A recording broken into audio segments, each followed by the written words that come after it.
Sir చూసారా కృష్ణకాంత్? ఎట్లా అంటే వాళ్ళు గతంలో పాత పట్టాలు ఉన్నాయని చెప్పి సొసైటీ ల్యాండ్ సార్ యాక్చువల్లీ అది సొసైటీ కింద తీశారు. సార్ ఆ విషయం చెప్పారు. మొత్తం తీసుకొని కంబైన్స్ తెచ్చుకొనేసి సొసైటీ ప్రెసిడెంట్ కండిషన్ ఎలా ఉంది అని చూపించాము. అప్పుడు వచ్చాము. ఇప్పుడు ఓకే 513 అయితే ఇప్పుడు వాళ్ళ దగ్గర పట్టా ఉందా? దాని అది మనం చూపిస్తాం. అందులో సగం కట్టే ఉంది సార్. ఇప్పుడు 514 క్లాసిఫికేషన్ ఏంటంటే అంటే గాయాలు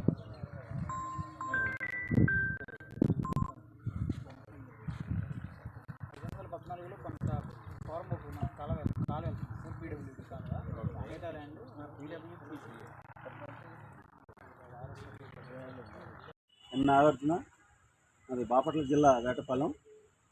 గత 10 సంవత్సరాలుగా చీరాల నియోజకవర్గంలో ప్రజల ప్రభుత్వ ఆస్తులు, ముఖ్యంగా అసైన్డ్ భూములు, కరకట్టలు, పోరంబోగు భూములు, శ్మశానాలు, కుందేరు ట్రైను విపరీతమైన ఆక్రమణకు గురైన పరిస్థితి ఉంది.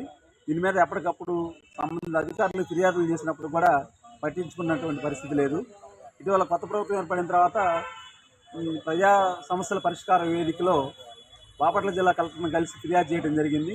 దీని మీద విచారణకు ఆదేశించిన క్రమంలో ఆర్డీఓ గారు, వేటపాలెం తహసీల్దారు, సచివాలయ సిబ్బంది, పంచాయతీ రాజ్ గ్రామ పంచాయతీ సెక్రటరీలు, అట్లాగే జిల్లా సర్వే టీము, వీళ్ళందరూ కూడా విఆర్ఓలు వచ్చి ఫీల్డ్ వెరిఫికేషన్ చేసి ఆక్రమణని, అట్లానే కబ్జాలు జరిగినటువంటి ప్లేసులని, రోడ్డు మార్జిన్స్ అన్ని ఐడెంటిఫై చేయడం జరిగింది.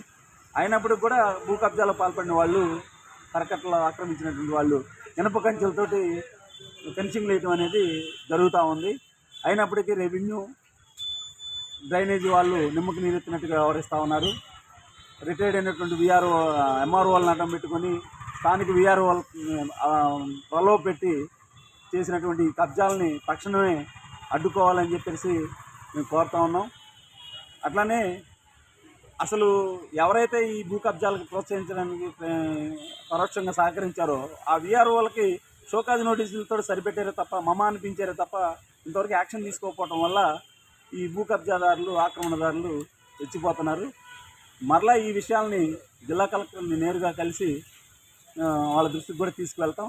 ఇప్పటికైనా రెవెన్యూ, డ్రైనేజ్ అధికారులు రాజ్యాంగబద్ధంగా పనిచేయడానికి, ఆక్రమణలను అడ్డుకోవడానికి కృషి చేయాలని చెప్పేసి మేము కోరుతా ఉన్నాం.